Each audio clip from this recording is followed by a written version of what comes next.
Good morning.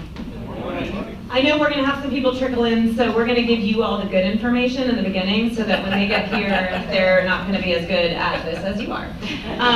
So really quickly, before I introduce, I want to give our speakers, our panelists, a little bit of an idea of who's in the room right now. So if you have been in the business between 5 and 10 years, raise your hand. Fantastic. What I love about that is veterans who don't think they know it all and they still see value in education, and that is phenomenal, especially when it's something that we don't specialize in as realtors. I'm going to bring this up several times today, but the Code of Ethics firmly states that we should not give advice on things on which we are not an expert, and that's why we have these great experts here to talk with us today. Okay, so 4 years up to 4 years and 11 months. 3 years up to 3 years and 11 months. 2 years up to 3? 1 year? Less than a year? 11 months? 10? 9? 8?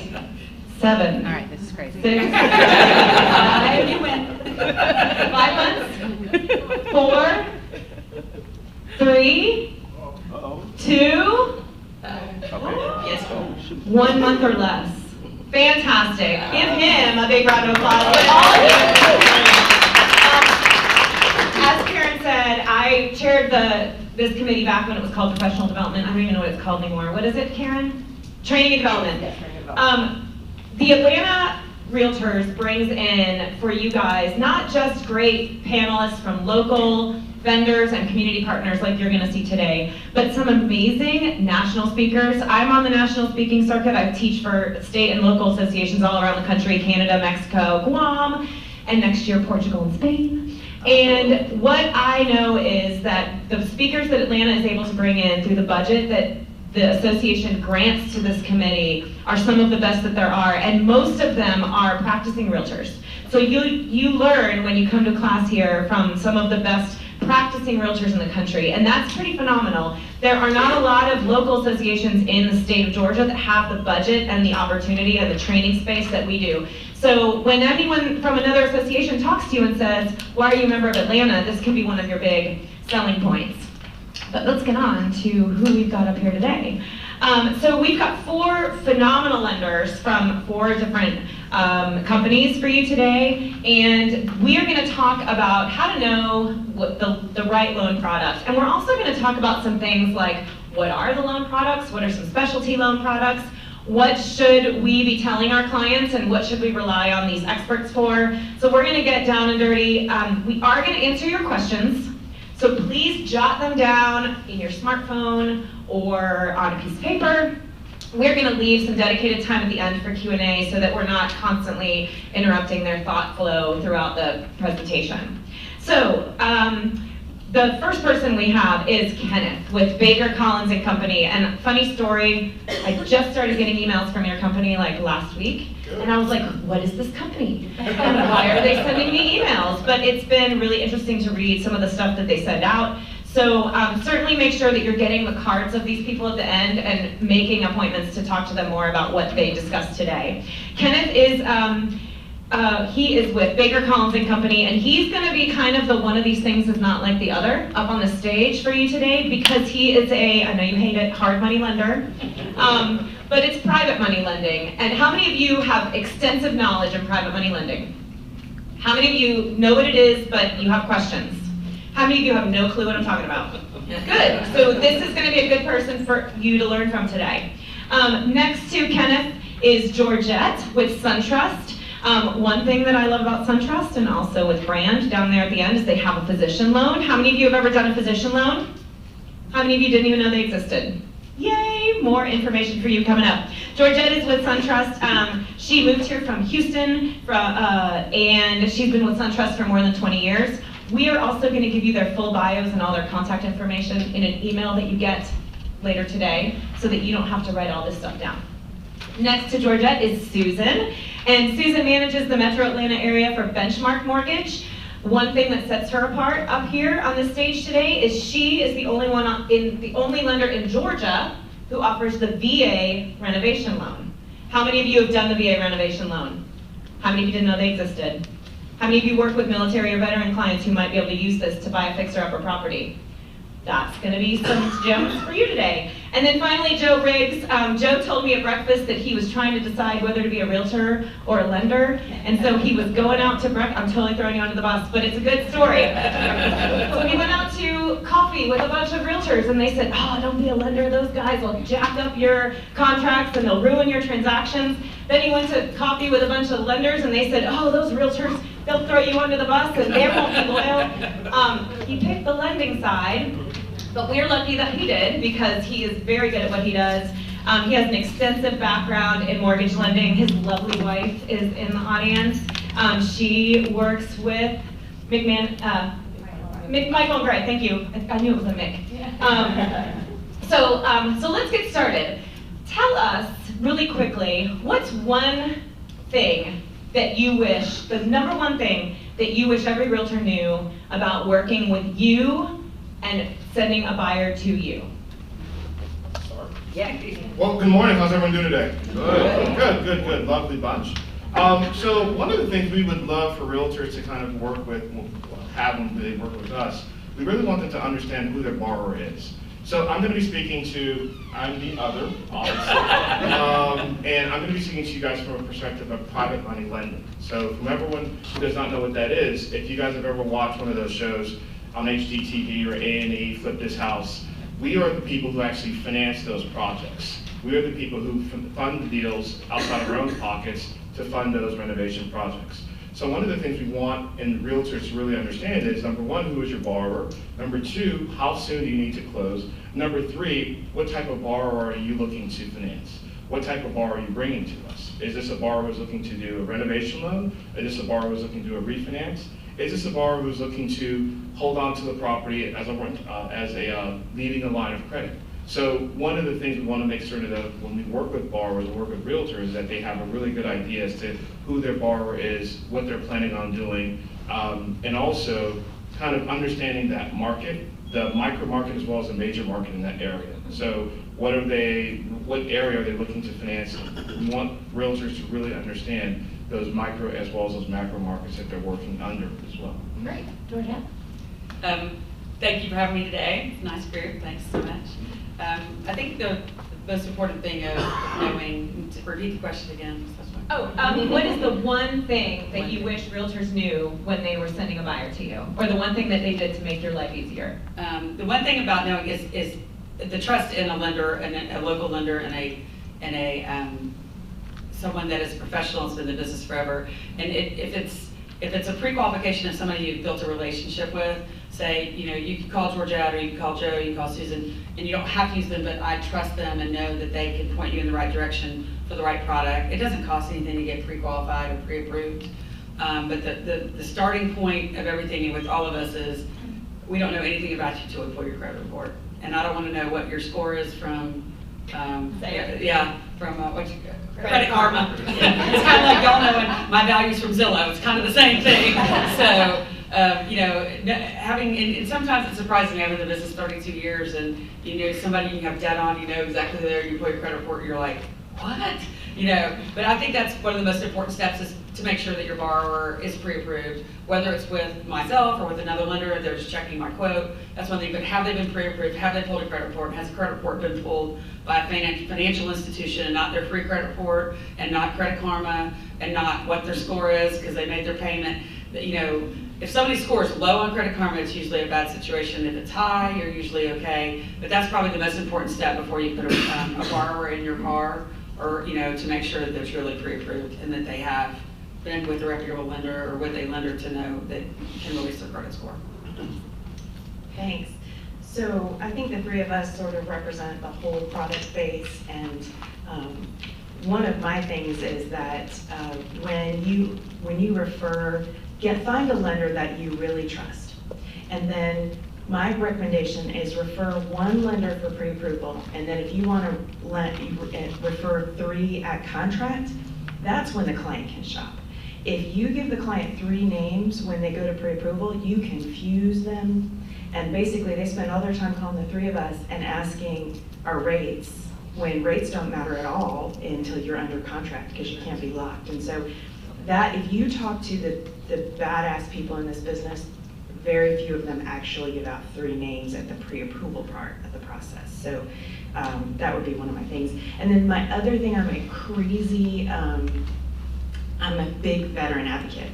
I guess maybe it's part of my old age, I don't know, but I've grown into, our firm actually as well has grown into veteran advocacy. So I would encourage every one of you to ask every single person you talk to, are you or your spouse a veteran? Don't forget that significant number of women serve these days.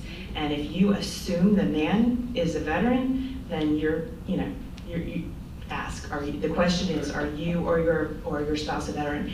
Many people do not know that they could buy homes, do not understand their VA home loan benefit.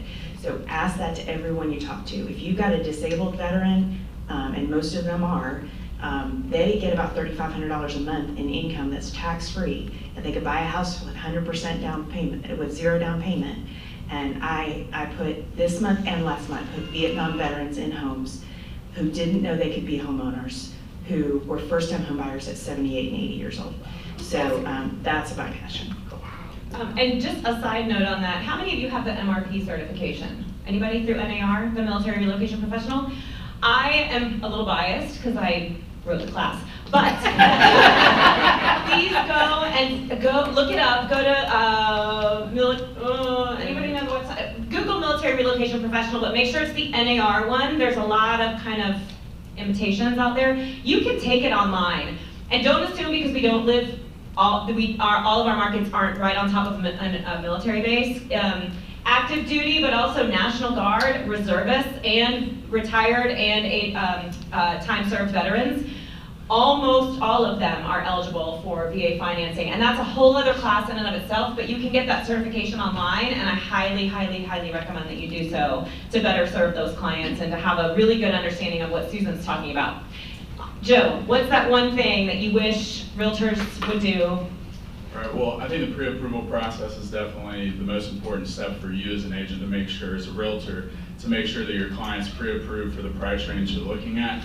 But other than that, it would be setting the proper expectations. So I think, especially as a newer agent, you may be excited to say, this is going to be a great process, it's going to be easy, it's going to be great. And then once they actually go under contract and things start getting hot and heavy and it's sinking in for them, you don't want them to go through that then. You want to explain it up front, let them know from point A to point B all the way to the closing table what to expect and what things are really most important, so that throughout the process they're able to make great decisions, they know what to expect, and there's no surprises later. That's kind of the last thing we as lenders or as agents want for our clients, because we all want great reviews and we want those referrals. So setting expectations will really help with that. And all 4 of you have touched on, in some way, shape, or form, in that first answer, on relationship building. And especially for you newer agents, but sometimes for veteran agents too, if a lender goes out of the business or they move out of state, or they've let you down a couple times and you've decided to change up your list a little bit.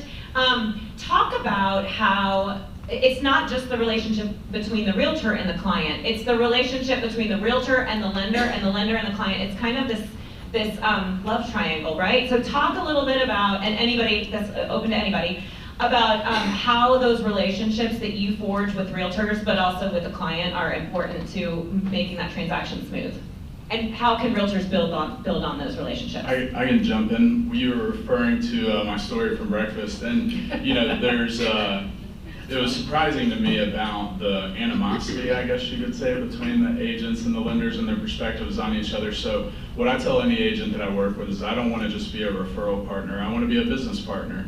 I want to be invested in your success and you're invested in mine. So we have a mutual beneficial relationship, and getting to know your lender, your attorney, your inspection company, all the folks that you're going to have to use throughout the process to get a transaction completed. If you know them intimately, you know them well, then when things go bad or you need something, you have that relationship established, versus letting your buyers go with whatever lender they want or whatever home inspection. You have less control. These people are coming to you because you're the expert and they're trusting you, and the reality is the realtor, you're the first and main referral source for all these third parties. So knowing all your lender, the lender relationship and what they can and can't do. And I like to say, speak the same language. We want to make sure we're all setting the proper expectations and reiterating each other, and so that it's not just coming from one source, they're hearing it from all of us.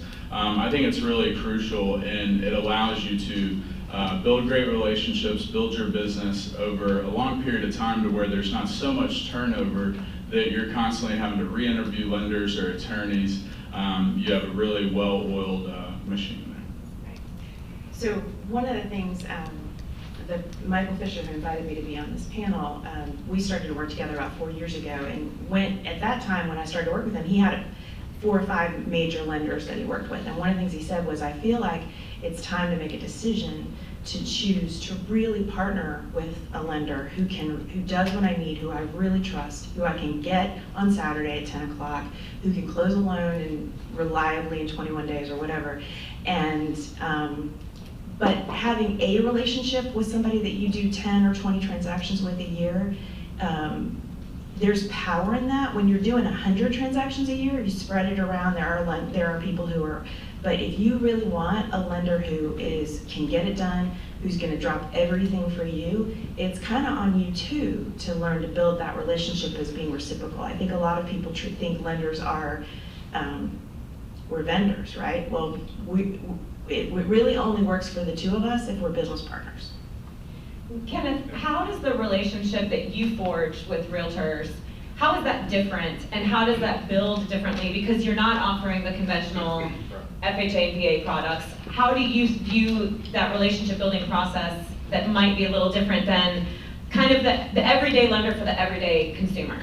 Sure. From an investment standpoint, especially with realtors who work with investors, one of the things I always tell realtors, number one, if you are deciding, if you're working with realtors, you want to decide what type of realtor do you want to work with, number one. Number two, with relationships, we are really big on that. We want to make certain that we're giving the service to our realtor partners as much as possible. We consider our realtors our partners in business. Our success is tethered to your success. And so therefore, the deals that you submit to us, we want to make certain that they go through and they'll push through. If for whatever reason we cannot finance that deal, we'll let you know early on. We'll make certain that you are aware of that, and we'll share with you the other sources or other avenues that you can go to kind of get that taken care of. Or we'll just tell you, hey, look, this deal just doesn't make sense whatsoever. But one of the things we want to make certain of is realtors really understand how we work as private lending. Private lending, there's not a lot of information about it, and there's a lot of the information that a lot of people tend to hear is essentially false. And so we try to make certain that people really understand how it works. And so the realtors that really understand how we work and they work really benefit from it. I really think that the difference of setting apart from a very seasoned veteran lender is not just your product, your price, your rate. It's your ability to know the span of products that fits best for your borrower, but also our relationships that we build with our partners, attorneys, title companies. We don't really have relationships with appraisers anymore because we're not allowed to speak to them, but I do know most of them from over the years. But there's so many components that go into a loan. It's just not that rate. It's not just the rate and the cost. It is, is there an issue on appraisal? Is there issue? Do we need a septic inspection because it's an FHA loan and it's on septic and it's on well? And there's so many components that go to it that y'all typically don't always see from behind the scenes, but those of us who are veterans know the right people to call and get those things done. There's a title issue, there's you got power of attorney. There's so many components to the loan that are not just the rate and not just the product. And it's knowing someone that's connected, and I will shout out to all of you for being here for an association. I've been very involved over the years with the Mortgage Bankers Association of Georgia. And actually, Rick Darlington's in the room and told me a quote the other day that I said to him years ago at a panel. Because, realtors, just like mortgage people, are like, why do I want to go hang out with my people? You're my competition. Why do I want to go hang out with you? Well, number one, congratulations for education, because education is powerful, and that's what makes you and sets you apart from other realtors. But also to know the business partners, to know the attorneys and the people like that you can pick up the phone and call when there is a situation, or you have your seller passed away, and how do you handle it with a contract? I mean, it's more than just being a realtor and selling houses, it's knowing every component that it takes to close that transaction. So I think that's the most important thing, but I applaud you for being part and participating in this organization, and getting involved is the most important thing, and your career will greatly be successful because of your involvement and your ability and willingness to come in and get further education. And that was a great segue, accidentally, but the committee puts together some questions that they want the panel to kind of consider and answer for you guys. So we're gonna do this Family Feud style, whoever buzzes in first, because there's really only one right answer. They asked a series of questions that start with the words, how do I advise? As a realtor, how do I advise my client on a fixed or adjustable rate loan? How do I advise my lender if they want to use a lender they found online? How do I advise my client about credit score? How does a realtor advise about loans? Don't advise. Thank you. Ding, ding, ding, ding. That is the number one answer survey says. So when you're dealing with, and I know a lot of you are newer in the room, so you veterans, you can say, yeah, I know this. Why are we harping on this? But a lot of realtors at all levels are doing this still to this day. So when you are, say, sitting down, like a lot of these lovely people in the room are going to be reaching out to you, hopefully, asking you to have coffee, asking you some questions, learning more about how you do what you do. When you have conversations where they're going to educate you on the process that they would like you to take with their clients, but similarly, you're going to be advising them and educating them on how do they deal with those questions. What are some ways that they can overcome those questions and overcome those objections from consumers? When a consumer says, what's the interest rate right now? And they say, I don't know. How can they say I don't know without looking like they're clueless or they don't know how to do their job? Well, I can, yeah. So over the years, I've become very adept at saying the words, it depends. In very, very different ways. It depends, theoretically, that may be the case. I would always tell people to, you never want someone to kind of corner you into something as far as sharing with interest rates, especially with realtors. Interest rates, that's a very sensitive topic. I would always share with them, it depends. I'd rather you have this conversation with your mortgage broker and your lender, because there are so many factors that go into interest rates. There's so many factors that go into loan to value. There's so many factors that go into loan to cost. Every situation is unique. And so, with that said, you want to make certain that you're sharing with them the information that you are aware of. You should never let a potential buyer corner you into or have you start quoting interest rate, because I know it makes our job so much harder when you shared with them that you're going to get a certain interest rate and they're calling us. Well, I thought I was going to get this. Why do you think that? Well, my realtor saw that. Okay, great. That's not the case. So now we have to have a little bit of a tense conversation with a buyer, and so we want them to understand that. But just share with them, and they'll appreciate that. They may not necessarily like it in the moment because they want that very microwave answer, but you can't give that to them because you're not underwriting these deals. The mortgage brokers and the lenders are underwriting these deals. I think if you have a vague, just top level overview of where rates are, like you could say, in some instances, rates now have some programs have fallen below 4%. Our rates, I wouldn't do anything less than a 0.5% range. 4.5, they're below 5, they're below 4.5. They're historically low. They're historically low. But people want to know something, because some people, people know, but not that there's so much now on TV and all that, and radio that you hear people watch TV and listen to radio, but a lot of the millennials do not. So they see commercials on their whatever my kids look at 24 hours a day. But yeah, I think you need to have an overall knowledge, but I go back to my harp about my credit report, because there's not a single one of us in a single loan program that we offer that is not driven by your credit score. And rate is driven by your credit score, and rate is driven by your down payment. Rate is driven, but credit score is the first benchmark where it all hinges from. And regardless of your skill level or your years in the business, we're going to come up against those consumers who expect us to have all the answers, right? And I think there is a general trepidation among realtors, whether you're brand new or you've been doing this for 10 or 20 years, of not wanting to lose that client's trust or have your credibility be questioned. So what are some other scripts, Susan and Joe, that the people in this room could use to prove that they are an expert in what they should be an expert in, which is the real estate market, and then be able to successfully get that person over to have a conversation with you? Well, I think it's important that, I'll ask you a question. If you let your client go with Bank of America and the deal blows to all Kingdom High, how happy is your client with you? Excuse me, I should not have said, sorry.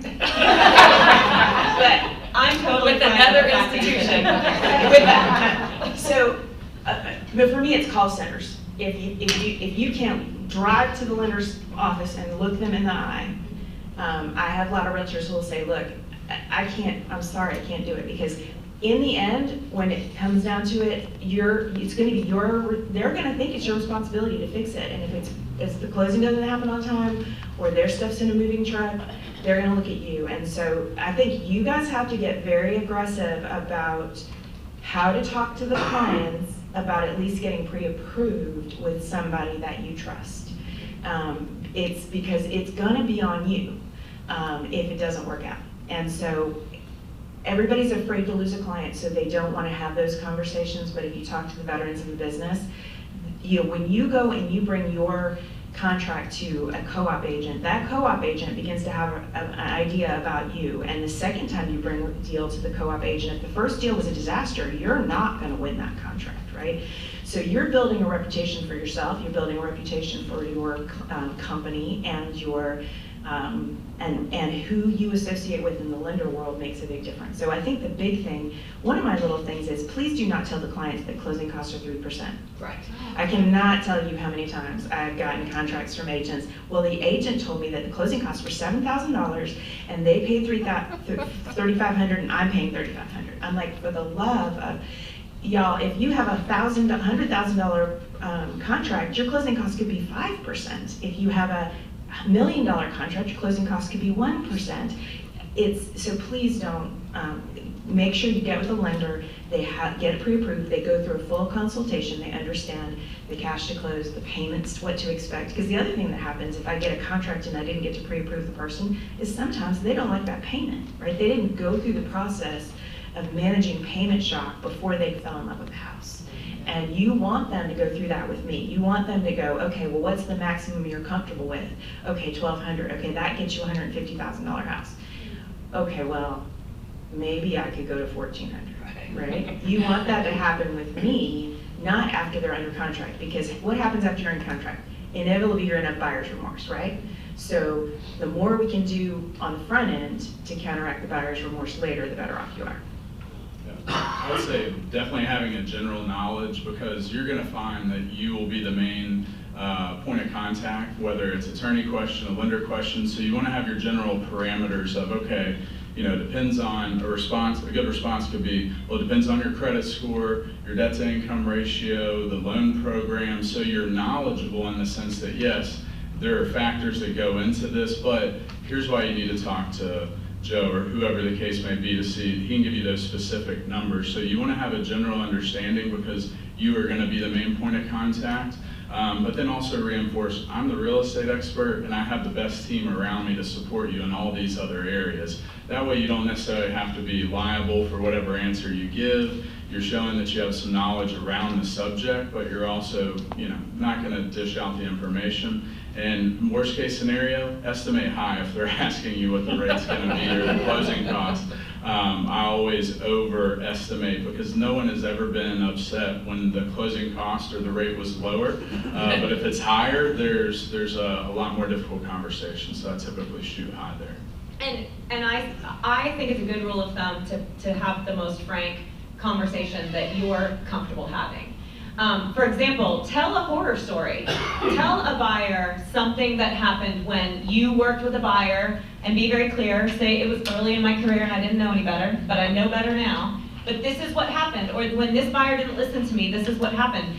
The longer you're in the business, the more of these stories you have, because even when your clients listen to you, they don't listen to you, right? And then they're going to be the ones who just go rogue and don't listen to you at all. And they're like, I found this great lender online. It's my loan, it's your loan, LLC. Don't use them, that's a real company, by the way, and I'm in the middle of my worst nightmare with them right now. But the other thing is, don't be afraid to say, this is why my local lender is the right one. Not just because I can go to their office, I know where they live. I know where their kids play soccer. And that sounds creepy, but if I need to hunt them down because you told me that they're not answering the phone, I can find them. I can't go to Minneapolis and find the person in the insert large institutional BOA lender name here. I can't go and do that in Minneapolis. I can do that here. I can do that with any lender that's here if I can look them up in tax records and I can find their office online, right? Okay. And one point I was going to say is that what you'll find is you will get these same questions over and over, the same objections. So as you're kind of going through the process, if you say something, oh wow, that sounded really good, I need to remember that next time. Because I basically say the same things over and over throughout the day, and you guys will too. So just know that whatever questions you're getting now are probably going to be very similar. So go ahead and get a little, I call them objection handlers or a spiel or a script, because a lot of them are going to be the same regardless of if it's a first-time home buyer, investor, whatever. It's going to be a lot of similar questions. Absolutely. Now, other than not getting someone, not being a strong enough advocate for pre-qualification, or saying things we shouldn't say. Let's take those two things off the table because we've harped on those a lot. What are the biggest mistakes that you think either a newer agent who just hasn't had a lot of experience yet, or even a veteran agent who's not experienced, maybe they do only a handful of deals a year, or they're part-time, or they took some time off and they're back in and it's been a while. What are some of those big pitfalls that could easily be avoided with a little bit of education and a relationship with a lender? Kenneth, Sure. From an investment standpoint, I always tell new investors, investors are salespeople. Realtors are salespeople. Salespeople want most for the least amount of work, right? And with that, they are going to want you to get new, they want new realtors, therefore they can show them as many houses as possible, drive around the town, drive around the city, and things of that sort. You should not be doing that. If you're working with an investor, if you decide to work with an investor, you should have a consultation with them. You should have them come to your office and you should sit down with them and ask them what exactly they're looking to do. What type of investor are they looking to? Are they trying to become, or are they fixing flippers? Are they buying and holding? Are they doing Airbnb? You should really understand what your investor is looking to do. Then you should get them to get you a pre-approval letter to determine if this person is financially able to buy these properties. We see a lot of investors will target new realtors, and some realtors have had 1 or 2 years experience who've never worked with investors, and they have them running all over the city looking for properties. That can be an enormous waste of your time. And so we want to make certain that investors and realtors really understand kind of each other. We want new investors, specifically new realtors, to really understand how to work with an investor, because you do not want them to waste your time. You've got a lot of things you have to do. That's one of the things that a lot of people they wish they would have known that when they started on the business. They're so hungry for a deal, they're so wanting to get that first deal or that second deal, and they're, this investor who's kind of selling them a dream and telling them everything that they can do, but yet they haven't proven anything to them as of yet. So to have them just sit with them for an hour or two, as they're interviewing you, because that's what they'll do, you should be interviewing them as well. You should understand exactly who this person is, and also if I want to work with this person or not, because ultimately it's up to you to decide if you're wanting to work with that investor. That said, if you decide to work with an investor, it can be very beneficial to you, because now you have the option to list the property for an individual if it's a renovation loan, and you also can list it when they finish the renovation, and you can assist them in obtaining rental properties. So there's a number of ways in which you can profit from working with an investor, but you have to know kind of if I want to work with this investor or not. I love you use the phrase selling the dream. Yeah. How many of you have gotten that call from somebody who's like, I'm gonna buy 10 to 12 properties a year, or whatever, insert number here, right? And then they end up being the biggest time suck of your life, and you're like, why did I ever get myself into this? So everything that Kenneth just said absolutely also applies to the quote-unquote normal, I want to live in the property buyer. Have that consultation, get to know them. Are they realistic? Are they real? Can they even qualify? You have one more So thing. in our office, we call those people PTWs, professional time wasters. That's essentially what they're doing. They are professionally wasting your time. And so you want to be cautious of the PTWs. You guys are welcome to use that in your office as well. HGTV is the bane of our existence, guys. It is the worst thing that could have ever happened to the real estate industry. All right, next, Georgia, let's talk about the big mistake, the big pitfall that could be easily avoided. One thing, obviously touched on a lot of the same subjects, also knowing your client. I mean, just the basic conversations of, you know, are you currently in a lease? How much time is left on your lease? How much cash do you have to work with? Are you able to get a gift from a family member? And what do you feel comfortable with in a monthly payment? Those are 3 questions you should be very confident and comfortable in asking, because the answer to those 3 questions is going to tell you how serious they are. You know, are they in a lease for, oh, well, thinking about moving in the next 12 months. Okay, well, let me send you some information. Happy to email you some, you know, listings along the way, because it may be gone in 12 days, not in 12 months. That's the basics of, you know, just the basic conversation to be able to have with the client. Please keep in touch with those people who say, I'm gonna do something in 12 months, because we regularly close, my husband and I, our team, we regularly close buyers that contacted us 3, 4, 5 years ago, right? They're thinking about it, and what happens? The first agent who reaches out to them is going to be the one that they're going to latch onto. NAR says 66% of consumers will work with the first agent that they speak to. That's why that whole, you know, call them in the first 10 minutes thing on that Zillow spouts is factual. But the majority of agents are going to do what?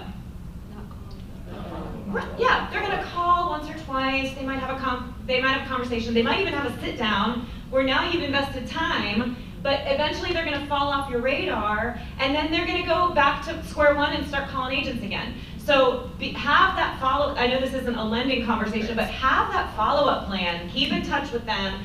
Put them in your Google Calendar. Have a number of phone calls or emails or a drip marketing, something. Keep your name in front of them. Susan, big pitfall. Make sure you can ask the hard questions. Asking the hard questions helps you figure out all kinds of stuff, but one of the things you're looking for is your client coachable?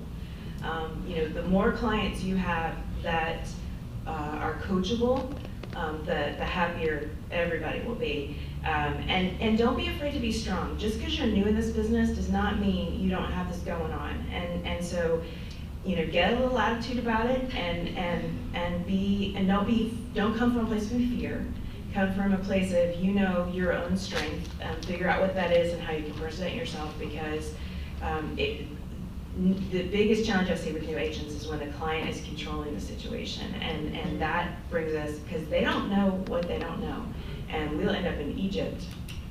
And I like that you say, don't be afraid to ask the hard questions, and I would add to that, don't be afraid to say I don't know. Right? I don't know, but I'm going to find that answer for you. I'm going to talk to my mentor, my broker, my lender, my closing attorney, because there are going to be some consumers who throw some stuff at you that, I mean, I get that. I'm like, well, I think I know the answer to that, but let me make sure, right? So make sure that you're asking the hard questions, and you can't get in trouble for asking anything as long as it doesn't violate what? Well, code of ethics, but what controls what you can ask about? Fair housing. Right? And just keep a close eye on the most violated protected class under fair housing that's accidentally violated is which one? Who knows? Huh? Somebody said it. Familial status. Yes. Be very familiar with what that means. Does that mean you can't ask a person if they're married? No. What does it mean, Karen? Familial status. Oh, just, are you single? How many people live? Do you have kids? Yeah, kids. Kids are the. You can ask if they're single. You can ask if they're married. You can ask if they have a life partner. You can ask anything that has to do with partnering with another person. You cannot ask if they have children, if they're expecting children, if they're planning to have children, or adopt or foster. It's when you bring a minor under the age of 18 into the mix that it's a protected class. So when you need to ask something like where you want to live based on, you think they probably have kids, but you're not sure, but you want to ask, what do you ask? Are schools important to you? Well, yes, they are. Oh, explain to me why, right? So you're kind of skirting. Yeah, so they need to volunteer that information, because you're never going to say, well, are you Jewish? You're never going to say, are you Chinese American? Are you African American? No, but we do fall into the trap of saying, do you have kids? And that's a fair housing violation, so be super careful. Can you ask the question of, do you have a preference in school district? Yeah, you can say, are schools important to you? Do you prefer a certain school district? And then you can say, oh, you do? Okay, tell me tell me why you like Hillside over Chattahoochee. And they're gonna say, oh, well, I have a first grader, she's 7. And a lot of times they're gonna tell you that before you even ask that question, right? They're gonna be like, schools are number 1. But it's the hard questions that we don't answer. That we don't ask. We don't say, how much are you comfortable paying every month? Because when you make that introduction to your lender, you can ask them anything about financial, they just don't have to tell you, right? Joe, biggest pitfall. Yeah, everybody covered a lot of great things, but I would add too is do not be afraid to ask questions to your broker, to your coworkers, your industry partners, whether it's the lender or attorney. I remember when I first got in the mortgage industry, my office was kind of towards the front of the office, my manager's was at the back, and he moved my office back towards him because he said I was going to burn a hole in the carpet.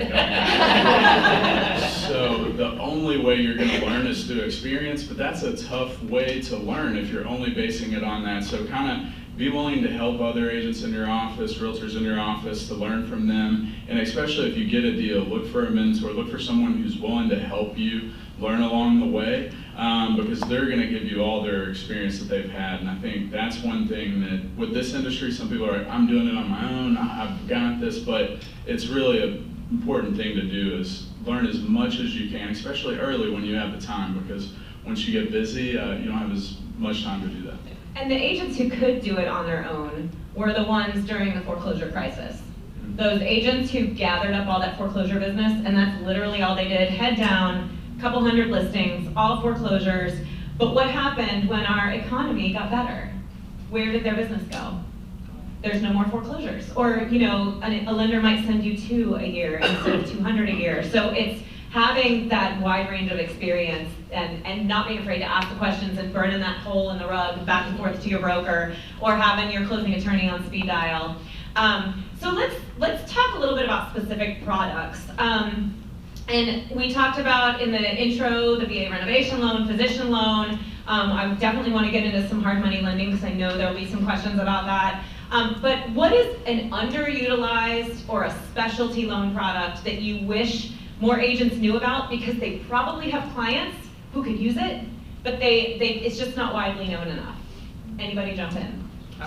Yeah, I'll go. Sure. Let's say, Susan mentioned the veteran. That's a thing that I've had to learn. You go through all these products, and the guy's like, oh well, yeah, I served in the military. Oh well, I just told you 15 products, and can say the best product is a VA loan. All of us have specialty loan products, whether it's jumbo, our doctor, physician's loan. But I think one of the most underutilized and misconceived is also a lower down payment loan. If people have great credit scores, the myth of PMI or private mortgage insurance is required if you put less than 20% down when you're purchasing a property. PMI has become very inexpensive. It used to be very expensive, and people are always like, oh, I got to put 20% down because I'm not going to pay PMI. I ran a payment for a guy the other day. I think he had I don't know, let's just call it 760 credit score, was putting a 5% down payment down, and the PMI percentage was 0.41% annually for PMI, so very low. So don't let people say, oh, I'm not gonna pay PMI because I don't have 20% to put down. You can put 3% down, you can put 5% down on a loan, and the days of, it used to be that the client, the person who's gonna live in the property had to qualify on their own with their own debt to income ratio. But now if a parent co-signs with the child, all the money can come commingled, and you count all the debts and all the income together. So don't let people say that, oh, I don't have 20% down, so I don't want to pay PMI, so I don't want to buy a house. Just know that there's lower down payment options available. You can get a gift, a parent can co-sign and be a non-occupant co-borrower, and the PMI has become a lot less expensive over the years. And give a brief overview about the physician loan, because that might be something that somebody in this room might have a client who's a doctor and a lot of it's funny, a lot of military veteran clients aren't aware of what their military VA home loan benefits are. Even fewer physicians are aware that there is a product specialty for them. So it's a 100% loan, 100% financing up to $750,000. And then depending on credit scores, it could require down payment. And we do, SunTrust has been in the business of banking doctors for a very long time. Our ratio of delinquencies is next to nothing. We do require that, not require, but ask for the preferred pricing that they do have a banking account with us, and that mortgage payment is drafted from their SunTrust bank account, but they do get a lower interest rate with that product. Our product limits at 100% financing that the doctor cannot have been out of fellowship or residency more than 10 years. But they will count, like someone say they went to school, then they went to residency, then they practiced for a year, then they went into a fellowship. They're only going to count the number of times that they were actually a practicing physician, but their schooling does not count within the 10 years. And we do loans up to, I think 10% down to $1.5 million. There's no PMI or private mortgage insurance required on that loan, and it is a portfolio loan, a loan that SunTrust keeps on their books. We don't sell those loans. So that's Rates are stupid. The rates are incredible. The rates are actually lower than conforming interest rates. So we had a request, just run down like super simple bullet pointed specifics one more time. 100% up. 100% financing, no PMI. 100% up to $750,000. Now that, yeah, and then the, and that, you know what? 100% to $750,000, I think is only for if they're in fellowship or residency. We do go 100% to $1 million if you've been out. That's right. Mara knows my product better than me. I just had a guy that just was in. If they're still in residency, the maximum they can get is 100% to $750,000. We do go 100% to $1 million. They do. It does require out of practice no more than 10 years. And we don't count their schooling in that 10-year period. We do offer it if you've been out of 10 years, but up to 15 years, but it requires a 10% down payment, 10.01%. Get excited about that for a second, right? Think about your Credit average score is 740 for the 100%. I think it goes down to 720 actually in other instances if they have a certain amount of gross disposable income. Think about your average buyer getting a jumbo loan, right? These are jumbo loans, up to $750,000 or in some cases up to $1 million with no down payment and no PMI. It's a little shocking. We had a first-time home buyer, doctor, buy $1 million house in Buckhead, put $10,000 down in earnest money, got money back at closing because the seller paid all the closing costs. That's like unbelievable, right? Okay, Kenneth, you were going to jump in with underutilized specialty loan product for us. Yes, I actually have 3. So Hey. the first one is, who here knows what a portfolio loan is? Who doesn't? It needs a definition. Let's define it. A portfolio loan is when you actually will combine multiple properties into one loan. So the benefit of that is the benefit of the economies of scale. You don't have to keep making payments. If you own, let's say 10 properties, which a lot of investors here in Atlanta do, they're making 10 payments to 10 different institutions or 10 different places. With the portfolio loan, you can jumble all of those properties into one loan, and that way you can only make one payment. A lot of investors are, number one, unaware of that it even exists. Number two, don't know how to qualify for it. It's very simple. What we'll do is we work off of the treasuries, and we will go up to 75% of the total loan amount. So we'll actually include all the properties in the portfolio. Each property has to be individually underwritten. So each property, we're going to take a look at how well the property cash flows. As a private lender, we place a lot of weight on 2 things. Number one, the credit score and credit profile of the borrower. Number 2, the cash flow of the property. We do not look at personal income. We do not look at debt to income ratio. We do not look at a lot of the things that taxes. We don't necessarily look at that as well. The reason for that is because, God forbid, we have to take back the property through a foreclosure. We know that this property can still cash flow. So that's one of the things that a lot of people are completely unaware of. That's one. Another one is, of course, rental loans, buy and hold. Who here is familiar with the BRRRR philosophy? Okay, I would assume 99%, most of the room is not. So BRRRR is just an acronym. It stands for, and I always get this wrong, so I have to write this down. It's BRRRR. Essentially, it stands for buy, rehab, rent, refinance, and repeat. This is essentially how people have created massive wealth with investment properties. Instead of flipping the property, I'm sorry. No, I'm just trying to remember what you said. Buy, rehab, rent, refi, repeat. This essentially is shared with you. You can actually get a bridge loan to renovate the property, rehab the property, then refinance it once the rehab is completed, and then repeat the process. Pay off the bridge loan. Pay off the bridge loan, and then repeat the process. We've had a lot of our clients do this use this one strategy to accumulate and amass a good number of properties, and we utilize our rental loans for this as well. With rental loans, it's very similar. We do not go off of the personal income of the borrower. We're not looking at taxes. We require a 660 credit score, and we look at how well the property cash flows. Cash flow to us on a property is the biggest thing for that property. If it defaults for whatever reason, God forbid, we know that we have a cash flowing asset that we can utilize as well. And the last product we'll talk about is what we call our 100% financing program. So whereas for investment properties, if the model fits, if for a renovation loan, we look at the future value of the property. Obviously, we'll take the current value and we'll try to determine what that is through an appraisal. And then based off of the future value, or what we call the ARV, after repair value, we'll lend 70% of that number. And so for that, if everything falls within 70% of that number, you will not have to bring a down payment. The only cash out of pocket will be your origination points and fees. Now, the rehab budget cannot exceed 80% of the purchase price, meaning if the purchase price is $100,000, the rehab budget cannot exceed $80,000. A lot of our investors find that to be extremely attractive because that allows them to bring the least amount of money to closing and still be able to turn over those projects and move on to another project as well, and they can kind of benefit from utilizing more, the least of their cash as well, less of their cash as well. Awesome, awesome. Okay, Susan. Okay, so I also have difficulty choosing, but I do have a high credit score 100% program that is very effective right now. So for clients who make less than $100,000 a year, they can buy a house, actually 101% program, so they can buy a house with 0 down payment, but they really have to have good credit for it to work, like above 700, maybe 720. Hi, Michael.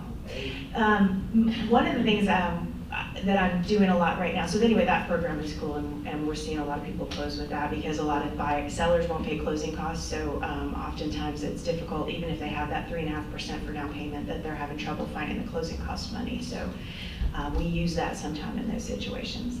But one thing that I've found recently is that a lot of people don't know that you can buy a home with a reverse mortgage. Has anybody ever heard of a reverse mortgage before? Okay, so a reverse mortgage is a mortgage where you don't have to make payments, right? The equity of the home manages the house. And so lots of people are trying to downsize or right size or move near the grandkids, but they're stuck in the house because they don't have a lot of retirement income. Like maybe they only get $1,500 in Social Security. Maybe they have $200,000 in assets and they own a house for $350,000. Well, you go talk to a bunch of lenders about that, you're not going to be able to buy a new home even if you put 50% down on it because your income doesn't work. And so a reverse mortgage can be used, a reverse purchase, closed one yesterday and one at the end of the month, where the buyer basically brings 50% of the purchase price to the closing. They don't really have to income qualify because they don't have to make a payment, and they never have to make a payment again. And so that stretches that Social Security budget a whole lot further, and it allows them to right size, right? And some of them aren't really wanting to downsize, but they're wanting to right size. They want to move closer to it. Very rarely do we want to retire in the home that we raised our kids in. And I bet you all know bunches and bunches of retired people who feel stuck, that just have no idea what their options are. So that has been a new awakening for me in the last few months. Interesting. Joe?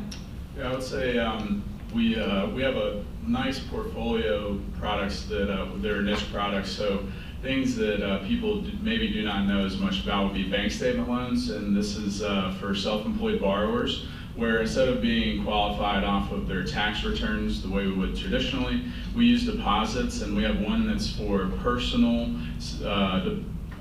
deposits coming into their personal account or a business account. So we have either option, and it's over 12 and 24 months. So a lot of business owners try to limit their profits, I guess you could say, to limit their tax liability. So when they go to qualify for a mortgage, they can run into debt to income ratio problems. So the bank statement loan allows them to qualify off their deposits versus their actual returns. So I think that's a great one for business owners that a lot of people are not as familiar with.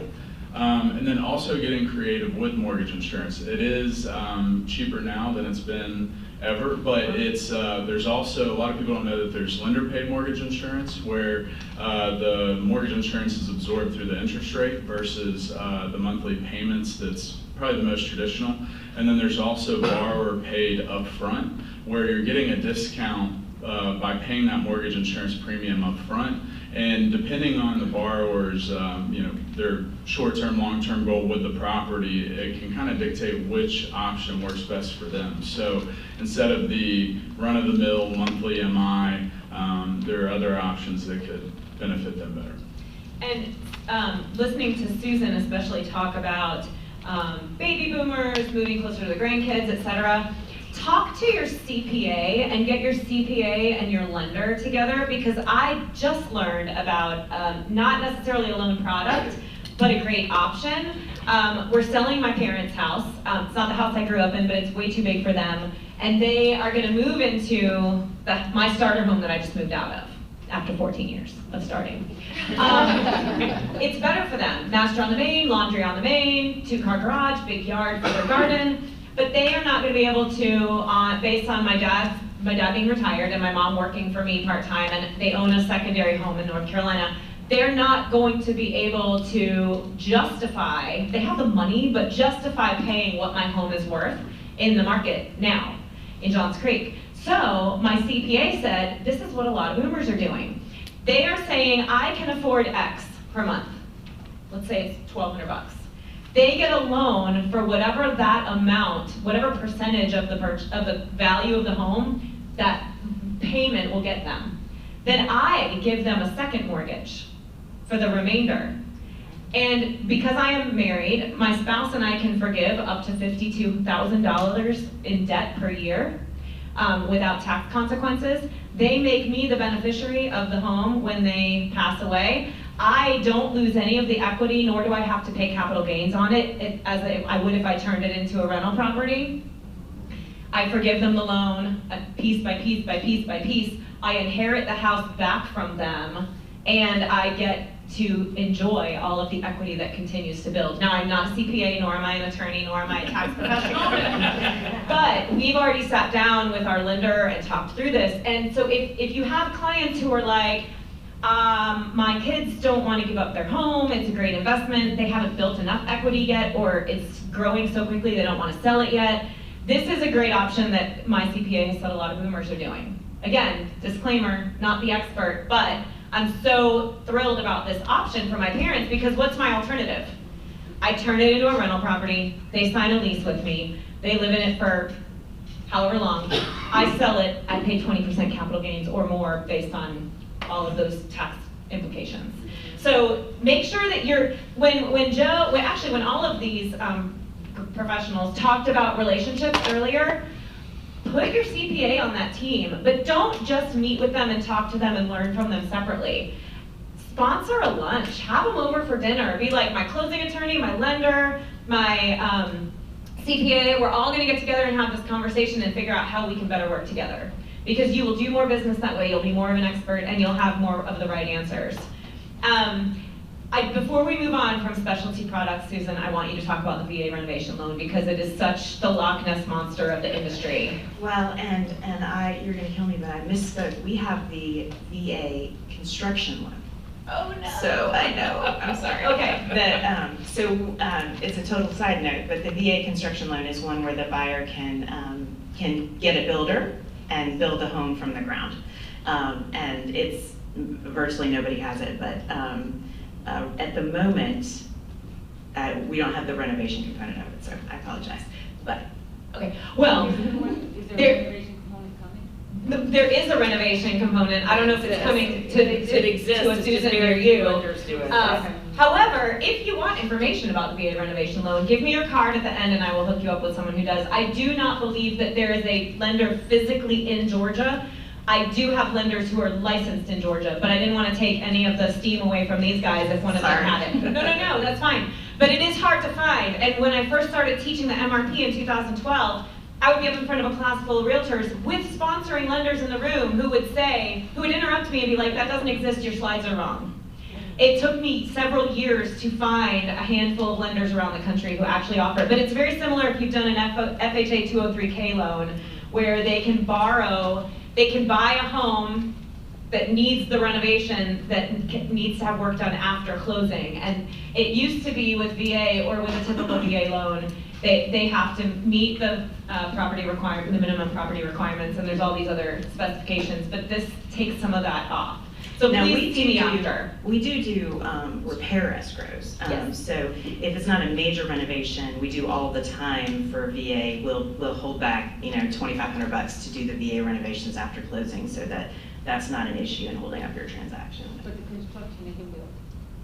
Construction they can build from the ground. Yep. Yeah. And that's hard to find. It's That's very hard to amazing, 100% construction purchase program for our veterans. It's amazing. So your builders, if you're trying to put a deal together for a veteran, that could really make some things work. So. Absolutely. Price limit? Oh, but construction. Well, actually, VA just changed it, so there That's won't be right. one at all. Yeah. Okay, so last month, Trump signed into law something that we've been working on. I mean, I know, smirk about Trump all you want, but this is legislation, it's not political. I chaired federal financing and housing policy for NAR last year, and we've been working on legislation with the VA for over 5 years now to remove the VA county loan limit. How many of you knew there was a loan limit for VA borrowers? Basically what that meant was they could not purchase at 100% financing above whatever that loan limit is, county by county. Every county in Georgia except one was 484. 484 to It was the 250 max or- conventional. Max Yeah. conventional, Max 44. So you could buy 100% financing up to that 484 number. Anything over that, you would have to pay 25% of the difference in a down payment structure. So it kind of was like, hey, you're qualified for 100% financing as long as you don't go over this number. But if you're a 4-star general who just retired and has a huge pension and a savings account and all this other stuff, you would then be subject to a down payment. As of last month, there's new legislation which the VA will have published in their lender handbook by the fall, removing that loan limit. So now, if you're qualified for it, you can get it 100% financing, which is such a big benefit to our military and veteran clients. It's a huge, huge, huge step forward that we've been fighting for a long time. Okay, Now, just know that won't be in existence till the guide is actually changed. So Right. we They're don't anticipating, need yeah. We need a minute, but yeah. yeah, don't tell your military client right now. And when it's published, then your lender has to have their systems upgraded for the capacity to be able to close those loans. Yeah, Just yeah. that. So let's go back to some agent-lender relationship stuff. What is one thing, we talked about pitfalls and mistakes or lack of experience and what that can lead to. What is one or two things that really great experienced agents that you can tell they have that great relationship with their lending team? What are the things that those agents do that set them apart and give their buyers a real advantage? You go. Oh, You go. sure. First and foremost, getting consistently educated. Consistency. Consistency in so many forms. Number one, I'm a big fan of education. We teach classes at our firm as well.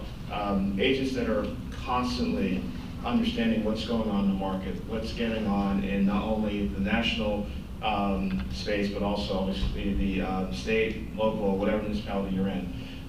In addition to they understand they're going to city planning meetings, they're going to PTA meetings. They are omnipresent. They are constantly updating their information and making sure that they're going as well. They're involved in their association? They're involved in association, absolutely. In addition to just being present, some of the agents that that are just awesome to work with, they have the same thing as far as they're constantly making certain that they're constantly following up with their clients. Whether they've closed with them a year ago or 3 years ago, they have a system in place, whereas they're making certain that they're constantly connecting with them.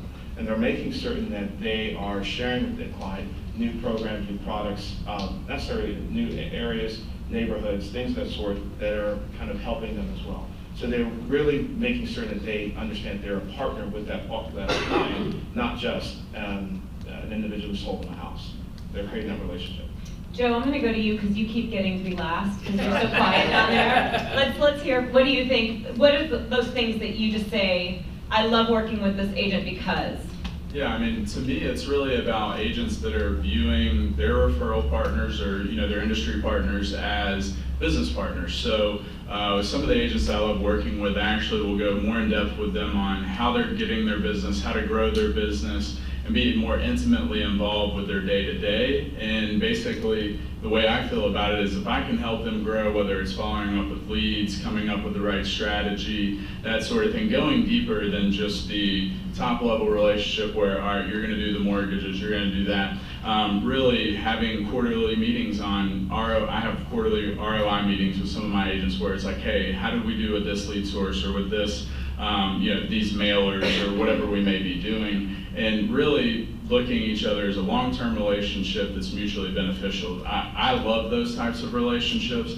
There are other agents that just, they're sending me the business because I do a great job, but tomorrow they could go elsewhere. I think that getting that consistency with any of your referral partners is one of the best things you can do. And it makes it more, us as lenders say, hey, look, we know we have this strong relationship, so we're gonna invest even more with you too, versus not being sure if the next deal's coming your way or whatever may happen. So I would say building that long-term relationship. I love that, and it goes back to, I think it was the third in the series, was running your business like a business, right? It goes back to, I love the consistency and the relationships, but that's all part of being a realtor as a business.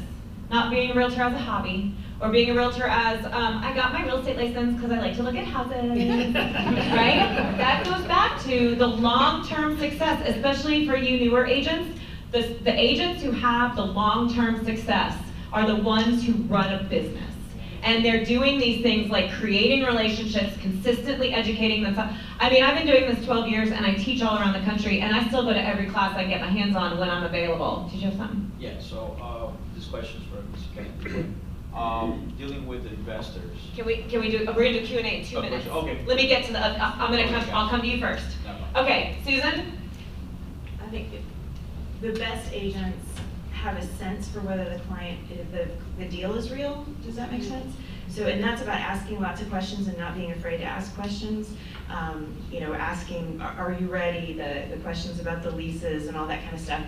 Because what it does is, instead of me getting 50 leads from the client, the agent that aren't pre-qualified, I get 10 that there's a deal there, and the two of us, and so they get a better response from me too, because if I'm trying to sift through 100 clients and people hang up on me when I call, which literally happens when,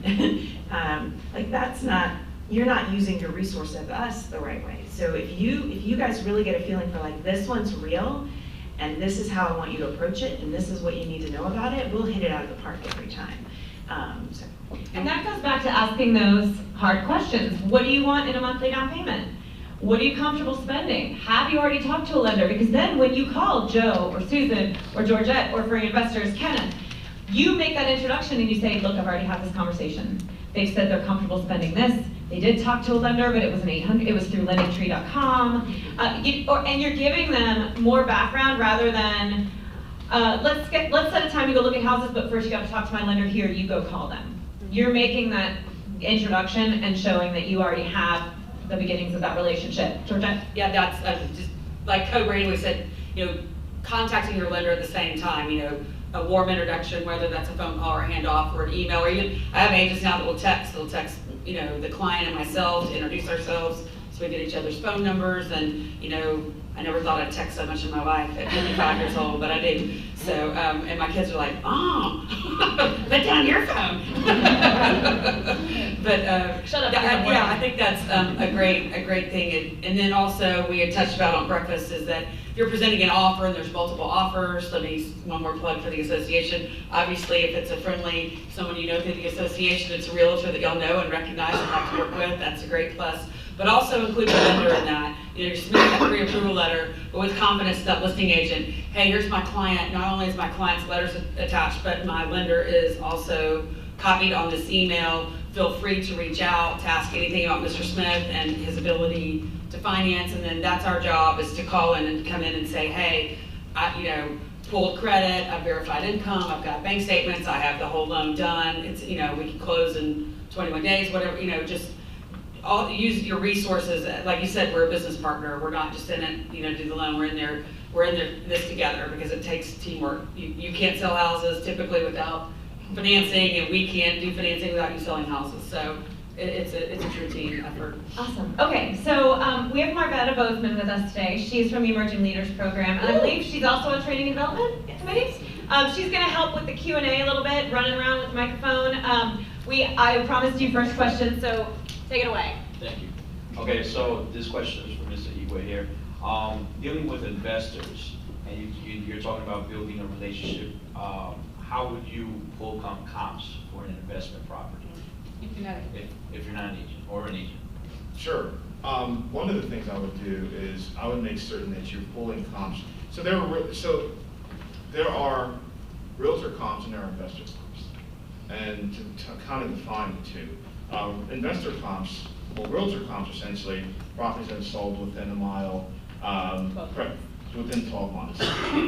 With us, we go a little bit deeper because we want to make certain that we're kind of comparing properties within the similar neighborhoods. Well, we typically start with similar school systems, then neighborhoods, because if you go down in some of the neighborhoods that we lend money in are some of the interior zip codes, 30310, 30312, 30313. Those are some gentrifying neighborhoods, and those are some neighborhoods there.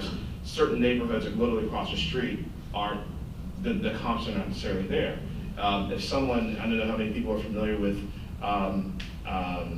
Pittsburgh area, there's a neighborhood called ARA Park, and there's a neighborhood called Pittsburgh. Theoretically, you can use comparables from Pittsburgh to justify comparables from ARA Park. But from an investment standpoint, you really can't do that because the buyer who's looking to buy in ARA Park is not going to buy in Pittsburgh. And so that's kind of how we look at them as well. So we get a lot of these comps, and a lot of individuals are sharing with us, the value is this, and we have to tell them, unfortunately, that's not what we believe the value will be. We don't think it's going to appraise. We are not appraisers in any way, but we want to make certain that the values are there, and we want to make certain that your end buyer is going to be able to sell that property for what you believe you can sell it for, and the way we do that is by making certain that the comps could potentially be there. Or be able to cash flow it the way you think you can be able Correct. to cash If it's a flow it, rental right? property, if you Yeah. plan on keeping it, it's a rental property. Obviously, you're not going to get the same rents that you would get in ARA Park that you would get in Pittsburgh or vice versa. And the interesting thing is, it's kind of like when you go to a panel of appraisers, right? From a realtor perspective, we have to understand the appraiser's standpoint and point of view, but when you're dealing with investors, there's that whole other layer, right? The property might still have to appraise for the sale to go through, but in order to qualify for one of Kenneth's programs, they're looking at, are you rehabbing and flipping, or are you holding long-term, or are you gonna Airbnb it, or are you gonna rent it as a long-term property? You're gonna have to have this whole other layer of qualification, for lack of a better word. And if you are not in the investor market, but you're thinking about it, or you've got a couple of investor clients that have kind of been dancing around and thinking about it, or even if you have your typical traditional client, who a lot more of our traditional clients are saying, I want to diversify my investments, I don't trust the stock market anymore, I've heard real estate's a great thing. Yes, it is. You would want to educate yourself, and that means sign up for his newsletter, which I just started getting magically in my inbox. Call Kenneth, go to CE at their office, he mentioned that, bring him to your brokerage, but educate yourself, because again, I'm gonna harp on it, code of ethics. You're not supposed to deal with markets, and that's geographic and demographic, with which you are not familiar. So if you're serving investor clients, you better educate yourselves quickly, right? Because it's gonna be different. And you might find that you love that side of things, and you're like, hey, this is the way I'm gonna go. I'm gonna build up this investor portfolio for myself, and I'm not gonna have to deal with owner occupants anymore, if that's what you prefer. Questions? Oh, one back there, and then one right here. Good morning, I guess it's good morning. I have a lot of first-time homeowner clients, and my question is, what programs are available for first-time buyers, assistance, things like that? A lot of them have income to debt ratio issues, credit scores, but they obviously would want to buy a house, or would love to sell them the house, but, so what sort of programs are available for those clients? Yeah, I mean, I can jump in there. One thing I will say is that when I first got in the industry in 2012, there were tons of products out there. There were actually huge benefits to the consumer. Now they're few and far between. A lot of them, whether, I'm not gonna name any names, but whatever the program is, you have to pay that money back. There are extra fees, closing costs associated with those programs, and higher interest rates. So if it's the only way they can qualify, then it is a good program for them. But if they have the ability to save or get a gift or whatever, a traditional product is always gonna be better long-term. But there are some out there credit score requirements are anywhere between 600 to 700, depending on the program. Some of them have income limits. Some of them require you to be a teacher, firefighter, nurse. Some of them are city or county specific. So there are so many, it's very difficult to tell you right now which ones would work for your product or for your clients. But finding someone that's well-versed in the various programs out there is going to be your first step. And then really seeing what the tangible benefit is to your buyer. Because a lot of times people will call me and ask me about it, and I give them about a 2-minute spiel, and they go, oh, I don't think I'm interested in that anymore. So there's no such thing as, you know, as free money, right? So that's the general rule of thumb, but there's still a lot of them out there. Very few of them I highly recommend them. So then if that's the case, what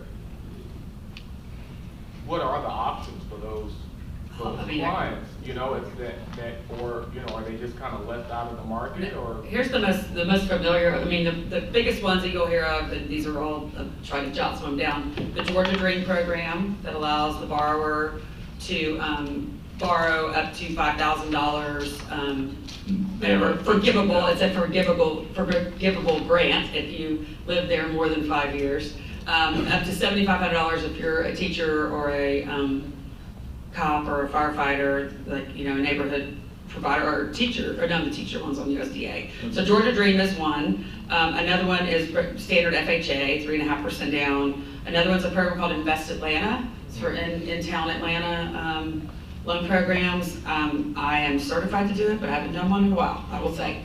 And there's USDA, which is 100% loan, but it's outer area. You know, there's geographic limitations as well as income limitations. And then there's also Federal Home Loan Bank, which is a allotment of money that's given out to certain banks. We have an allotment of it, and it's similar. You know, you can get in with very little money.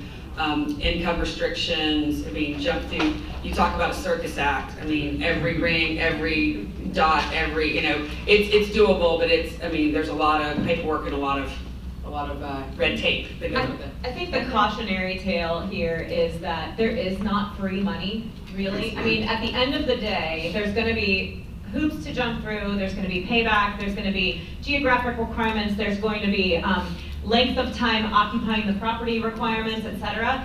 We get a lot of these phone calls too, and one of the other thing to think about is find a legitimate credit counselor, not, you know, the billboard on 285. I mean, maybe they're legit, I don't know, but what I'm saying is get referred to one by a lender that you trust. Get referred to someone who can really have some of those tough conversations that maybe we're not qualified to have. But if the real only option for some of those buyers is to just really work hard and improve that credit, if you are a resource to them and you help them find the person to help them do that, that's another good thing to have in your back pocket. Question. Hi. Okay, so my question is, say I have someone that comes to me and they already been pre-qualified and they want to shop around with other lenders. What is that time frame where they can shop around without their credit being affected, like, drastically? So the question was, I think we're having mic problems. What's the time frame you can shop for lenders, talk to a couple different lenders, find the best rate, quote unquote, cheapest money without it being an adverse hit to their credit? Yeah, I actually have an article saved on my computer because so many people will ask me that question about credit. And basically the Bureau's credit increase can impact your credit score. So there's no doubt about that. But the bureaus want consumers to shop for financial services. So they give them a 30 to 45 day window to have what they think they call I would say no more than 4 credit pools. I recommend people, if you're gonna shop, do it all on the same day. We'll see 3 or 4 lenders, whatever it may be. That way you're not spreading them out. Now what the bureaus really will ding consumers for is if you have 2 mortgage inquiries, 2 auto, a credit card, right, rooms to go. Now they're like, what is going on? They're not opening, they're just trying to get money. So if you have 4 credit inquiries from a mortgage institution, you should see very little to no impact to the score, but same day is usually the best recommendation. That way all the lenders are working on the same playing field. I mean, I've had people that had their credit pull with me, and then 2 months later, they're like, oh, my score jumped up over here. And so we can always re-pull credit, but again, that's not what we want to do. So 30 to 45 days, I would say no more than 4 inquiries. Questions? Old school, it used to be 7 days, it used to be One 7 back to here, 14. and but- then one in the back, and then Cindy up front. And then we're probably gonna have to be done, but I think they'll stick around for a couple minutes for you if you have other stuff to ask. I don't think it's working. Oh, okay. Hey, you guys are doing a phenomenal job here. Yeah. I'm gonna, I guess piggyback on that question. I want to be confirmed on the dinging of the credit. Is it 30 or 45 days? Exactly. I mean, we need to know that. Right, We I really agree. do. Then So do we. I'll go with I'm required to cast about looking for a loan all in one day, not every day. I mean, not every, house looker. Yeah, and this is back to Susan's, back to Susan's point is that as a lender, I mean, as a mortgage professional, you're gonna have 1 or 2 people that you deal with.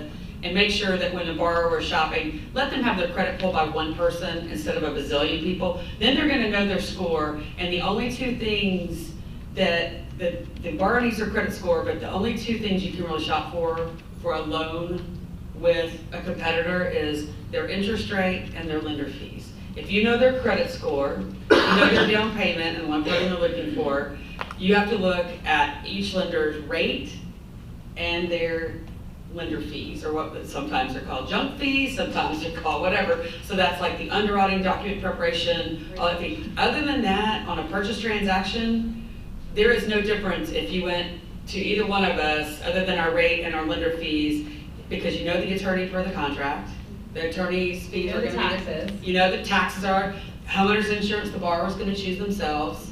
Escrows are what they are based on the day of the month that they close. So those are the 2 areas, and if you want to be knowledgeable to your borrowers, just say, there's really only 2 things you can shop for once you know your credit score. And that is whatever the loan program, the rate, and the junk fees.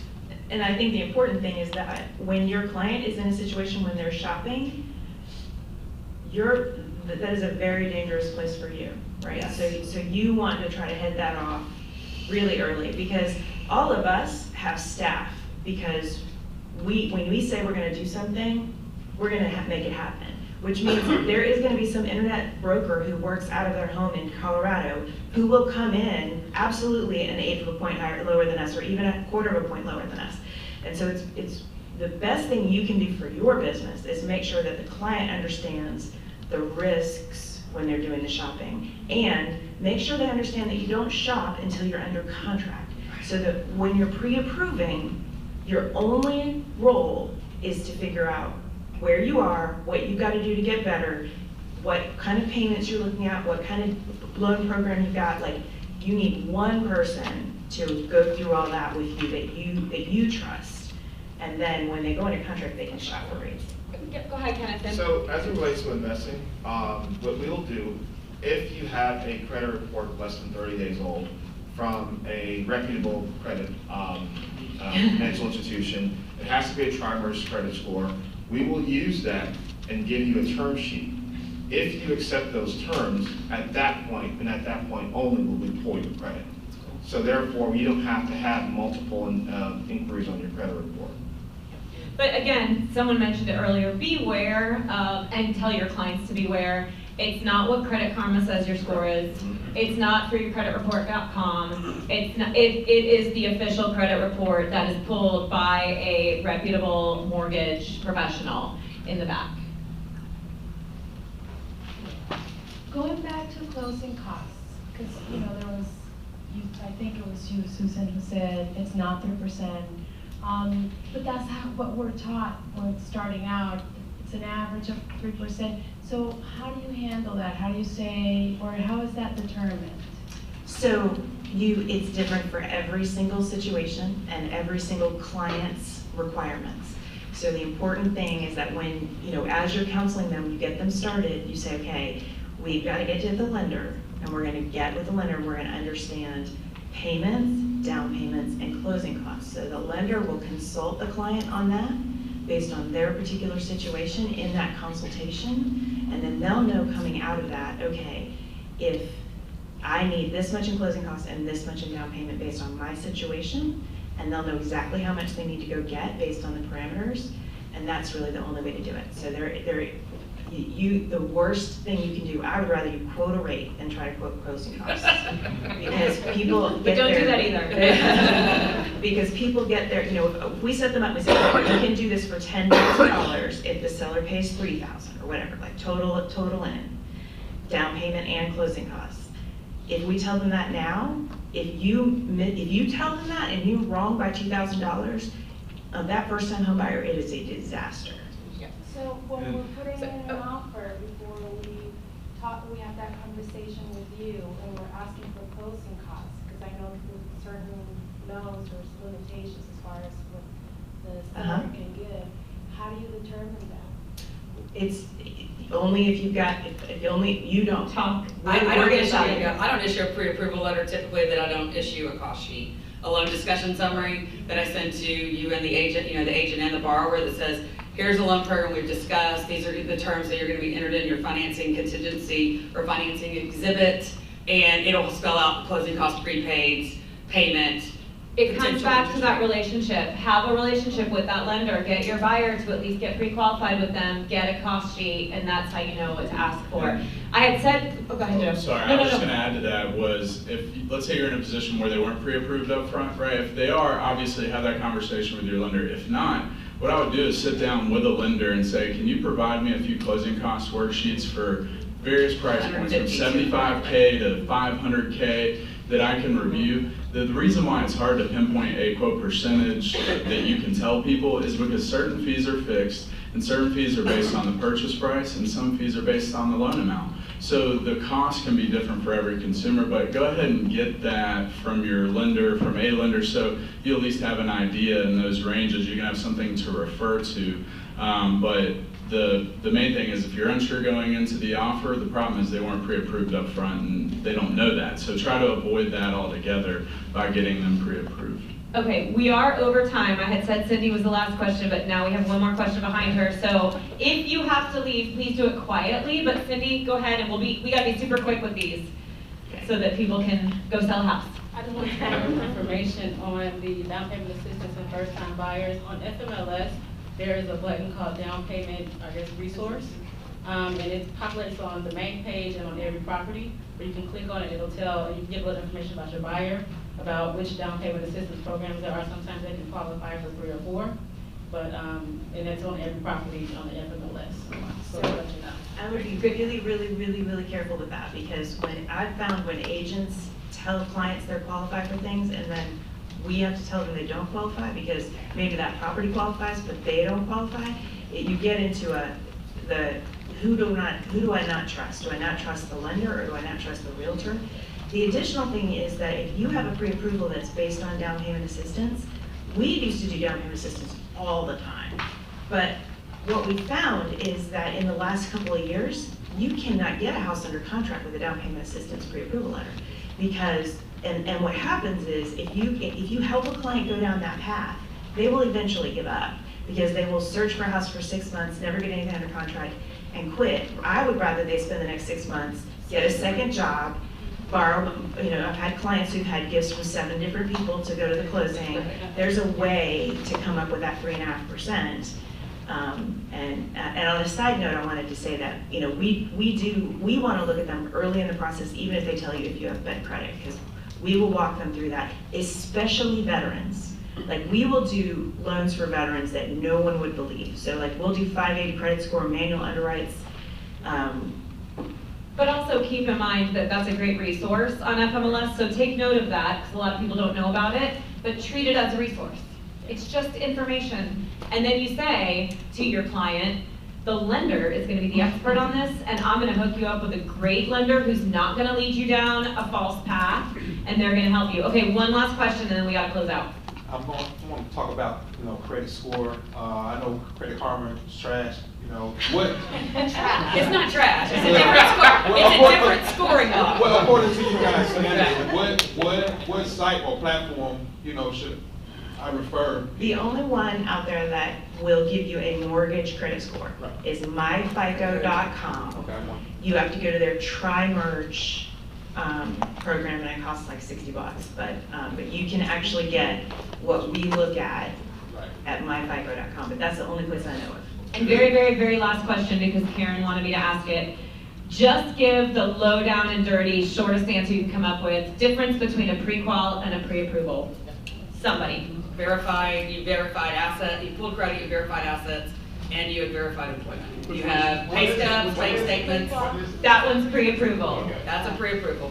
If you have pulled their credit report, you verified their income and verified their assets with pay stubs and bank statements, that is a pre-approval. So in multiple offers, which one do you want to go in with?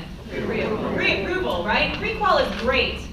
Pre-approval means there's very little chance that we are going to get a denial or an adverse action letter during the financing contingency, right? So Because what is pre-qual? Well, there was, we had this discussion in breakfast this morning. There was a time, some of the bigger players like myself and that B of A and those people like that, that when we were under mandatory restrictions from the government, we weren't allowed to say the word pre-approval in a document if we did not have a formal pre-approval program. So there was a time period there a few years ago that you would see a document that said pre-qualification as opposed to pre-approval, because as an institution we had to have a formal process that was presented to the Fed of how we obtained that information. But I think ours now is called, I don't even know what ours says, something like confidence, confidence pre-approval. I mean, I think we're finally able to use the word pre, but that's why for a while you didn't see the word pre-approval. Also, the thing is make sure that it's run through, if the program is eligible through an automated underwriting system, that you have the automated underwriting approval, which happens through Fannie Mae and Freddie Mac through what's called desktop underwriting and loan prospector or LP. Thank you. okay, I know you guys could sit and ask questions all day, and I love that because as Kenneth said, that consistency and that constant craving of education makes the best and strongest realtors. However, we do have to go. I'm sure they'll stick around for a few minutes if you have any more very specific questions, but please get their cards. Reminder, the association is going to send you an email later today with their full bios, their names and their contact information. Reach out to them, learn from them, take them to coffee, and have a great day and give them a big round of applause.